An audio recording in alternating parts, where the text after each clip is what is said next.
Assalamualaikum warahmatullahi wabarakatuh.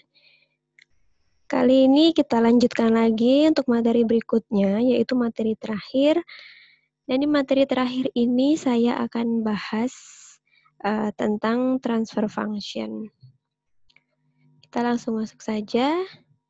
Untuk tujuan pembelajarannya, setelah menyelesaikan pertemuan ini, mahasiswa mampu menyusun model transfer function dari suatu sistem pengendalian. Jadi kalau misalnya kita sebelumnya sudah pernah membahas tentang model proses dan yang pernah saya sampaikan itu adalah persamaan dalam bentuk persamaan diferensial ordiner. Nah, di sini ada lagi suatu bentuk alternatif lain, alternatif model yang lain selain dari persamaan diferensial ordiner, yaitu transfer function. Nah, transfer function ini didasarkan pada transformasi Laplace yang sudah kita bahas di pertemuan 13 tadi. Kedua model persamaan itu, baik itu persamaan diferensial ordiner maupun transfer function, dapat digunakan untuk menentukan perilaku dinamik suatu proses setelah terjadi perubahan pada variabel input. Kemudian untuk model transfer function itu khususnya menggambarkan hubungan antara dua buah variabel proses, yaitu variabel input dan output pada suatu proses dinamik. Misalnya di sini ada suatu reaktor kimia yang kontinu, kita tentukan variabel outputnya itu misalnya konsentrasi effluent atau konsentrasi aliran keluarnya. Kemudian variabel inputnya itu laju alir umpan. Nah, di sini input yang berupa laju alir umpan ini dapat dianggap sebagai cause atau penyebab, dan outputnya ini bisa dianggap sebagai effect. Jadi, antara input dan output itu ada hubungannya. Nah, itu makanya tadi dikatakan bahwa transfer function itu menggambarkan hubungan antara variabel input dan output. Jadi antara input dan output tadi pasti ada hubungannya. Yang satu sebagai sebab, yang satu menjadi efek atau akibatnya. Untuk gambaran sederhananya, suatu model transfer function bisa diilustrasikan seperti pada gambar satu berikut ini. Jadi misalnya di sini ada suatu model, di dalam box ini ada suatu model. Nah, maksudnya model di sini adalah model transfer function. Kemudian di sini ada satu input atau single input, yaitu U, di mana yang UT ini merupakan persamaan dengan domainnya waktu, sementara S ini bentuk dari Laplace transformnya. Nah, di sini kemudian ada single output juga, ada satu aliran output yang dilambangkan dengan Y, di sini ada YT, ada YS. Nah, kemudian dari gambar ini kita bisa menyusun model transfer function antara U dan Y. Nah, di sini disebutkan bahwa GS sama dengan YS per US. Jadi, di sini, di sini itu sebenarnya tuh GS, di mana GS di sini tuh maksudnya adalah model transfer function-nya. Jadi, secara umum persamaan transfer function itu dituliskan dengan perbandingan antara output dibandingkan dengan inputnya. Jadi di sini YS dibandingkan dengan US. Di mana YS itu merupakan Laplace transform dari fungsi YT dan US ini merupakan Laplace transform dari fungsi UT. Kemudian selain dinyatakan dalam bentuk seperti ini, transfer function itu juga bisa dinyatakan dalam bentuk deviation variable, yaitu deviasi dari kondisi steady state-nya. Misalnya, di sini ada Y aksen sama dengan Y minus Y bar. Ini juga ada U aksen sama dengan U minus U bar, di mana Y aksen dan U aksen ini merupakan variabel deviasi, sementara yang Y bar dan U bar itu adalah nilai steady state-nya. Berikutnya, Kalau tadi kita membicarakan tentang transfer function dengan single input dan single output, sebetulnya transfer function itu tidak hanya terbatas pada satu input variabel dan satu output variabel. Jadi kemungkinannya banyak. Di sini ada beberapa contoh yang menggambarkan tidak hanya single input dan single output. Seperti misalnya di gambar 2 ini kita bisa lihat ini ada 2 blok, 2 kotak masing-masing ini ada transfer function-nya. Ini ada mode transfer function dituliskan dengan G1 dan di sini ada mode transfer function dengan dituliskan dengan bentuk dalam G2. Kemudian masing-masing ini ada inputnya. Ini ada U1S dan ini ada U2S.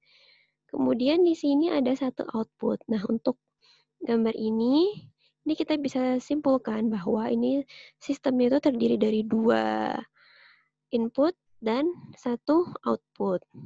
Nah, kasus seperti ini misalnya bisa kita lihat pada proses pencampuran gitu, pencampuran 2 fluida di dalam suatu tangki, kemudian dihasilkan satu aliran output. Kurang lebih seperti itu. Nah, dari sini kita bisa tuliskan persamaannya untuk menentukan model transfer function.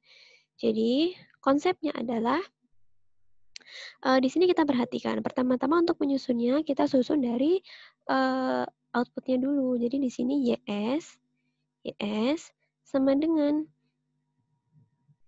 ini kan di sini ada tanda plus, ada tanda plus. Berarti nanti secara konsep ini ditambah dengan ini. Di mana yang ini nanti dikali, ini juga dikali. Jadi kita bisa lihat bahwa YS sama dengan G1S dikali U1S, kemudian ini kan ditambah dengan G2S dikali dengan U2S. Nah, kemudian untuk contoh yang lainnya, ini ada susunan seri. Jadi ada transfer function yang tersusun secara seri. Kok tadi ini kan bisa dikatakan bahwa paralel ya. Atau dengan kata lain ini additive transfer function model. Kalau ini untuk model transfer function yang disusun secara seri. Nah, di sini kita bisa lihat. Di sini kalau misalnya kita hanya ingin mengambil yang ini saja, misalnya kita hanya pengen meninjau yang G1S aja, berarti otomatis dia outputnya adalah Y1S dan inputnya adalah US. Kemudian sama halnya kalau misalnya kita ingin meninjau yang G2S saja, berarti Y2S ini adalah outputnya dan Y1S ini adalah inputnya. Tapi di sini kita ingin menyusun model transfer function secara keseluruhan. Jadi kalau misalnya secara keseluruhan, otomatis ini adalah sebagai output dan US sebagai input. Gitu. Sekarang kita mulai susun. Jadi kita bisa susun dulu dari yang sini. Misalnya kita pertama mau nyusun persamaan untuk yang G1S dulu. Di sini ada Y1S sama dengan, di sini kan Y1S sama dengan G1S dikali US. Kemudian sekarang kita tuliskan persamaan untuk yang G2S ini. Jadi Y2S sama dengan G2S dikali dengan inputnya Y1S. Nah, tadi kita udah tuliskan juga kalau Y1S sama dengan G1S dikali US. Jadi ini tinggal di substitusi saja untuk nilai Y1S-nya. Jadi diperoleh persamaan akhir untuk Y2S sama dengan ini, persamaan akhirnya. Nah, untuk berikutnya nanti saya akan memberikan satu contoh lagi yang sedikit lebih kompleks. Nah, jadi di sini saya punya sebuah closed loop, sebuah sistem pengendalian loop tertutup. Nah, di sini kita bisa lihat kita bisa lihat dari bentuknya ini, kalau dia closed loop itu pasti dia feedback control. Jadi kita bisa lihat juga di sini ada YS ini adalah outputnya, di mana outputnya ini kan biasanya nanti diukur. Di sini biasanya kan ada alat ukur atau transmitter, kemudian masuk ke sini. Ini ada set point yang masuk, kemudian di sini ada error. Biasanya kurang lebih seperti itu. Nah, jadi ini salah satu bentuk skema yang mewakili feedback control loop. Tuh, jadi di sini tadi ada input, ini untuk input sistem ini secara keseluruhan dan outputnya adalah YS. Kemudian di sini ada nilai error, saya tuliskan sebagai ES. Dan di sini ada 2 blok, di mana di sini blok controller. Di dalam controller ini ada suatu persamaan. Ini dituliskan sebagai GC. GC ini tuh menunjukkan transfer function untuk controller. Sementara di sini pada blok yang proses, ini ada transfer function juga dilambangkan dengan GP. Jadi kurang lebih untuk loopnya maksudnya seperti itu, dan perhatikan juga tanda plus minusnya di sini. Sekarang kita mulai susun persamaannya dari closed loop ini. Jadi pertama kita tuliskan dulu outputnya. Di sini kan kita tinjau keseluruhan. Pertama mungkin saya tandai dulu. Ini pertama yang saya tulis ini di sini dulu nih. Nah, ini berarti kan outputnya YS, inputnya ES. Berarti YS sama dengan GPS dikali GCS dikali dengan ES. Kemudian kita sekarang tinjau yang kedua. Persamaan yang kedua ini ada ini. Persamaan yang ini, outputnya itu adalah ES, kan? ES sama dengan US, ini kan positif jadi US, dikurangi dengan YS. Kenapa dikurangi YS? Ini tandanya minus karena ini di sini minus. Kemudian kenapa YS? Karena aliran ini kan merupakan aliran YS juga. Di sini tuh juga YS. Ini juga YS. Ini sama dengan output yang di sini tadi.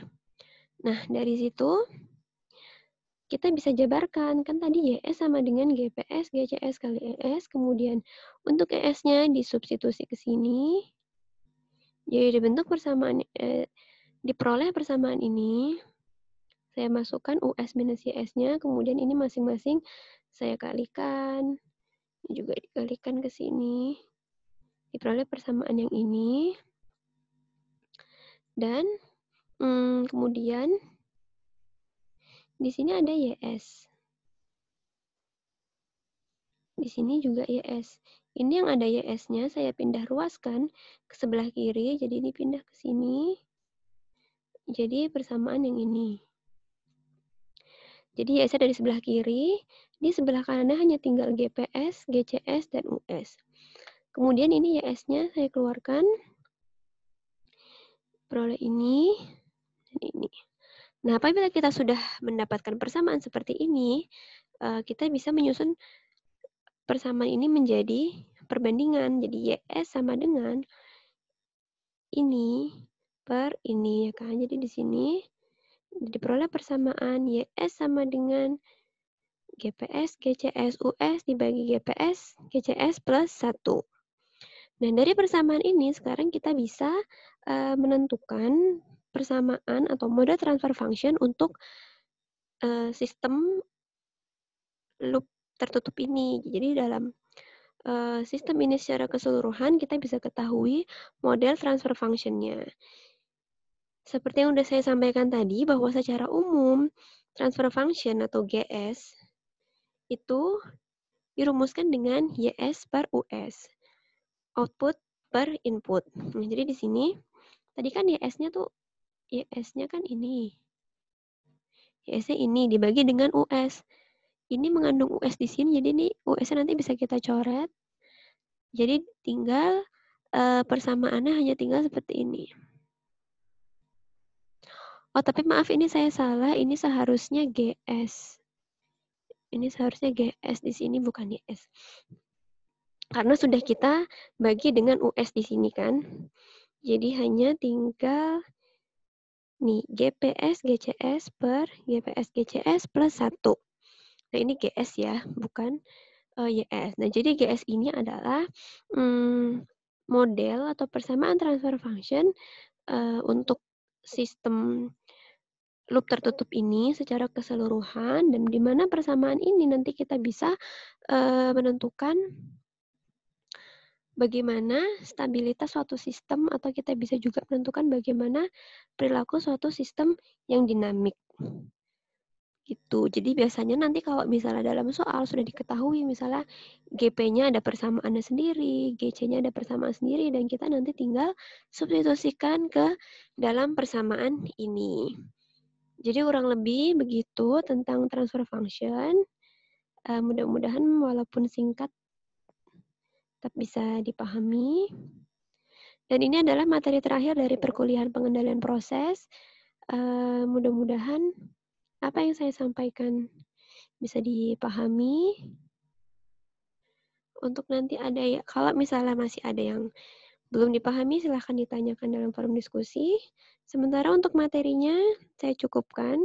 Terima kasih atas perhatiannya. Wassalamualaikum warahmatullahi wabarakatuh.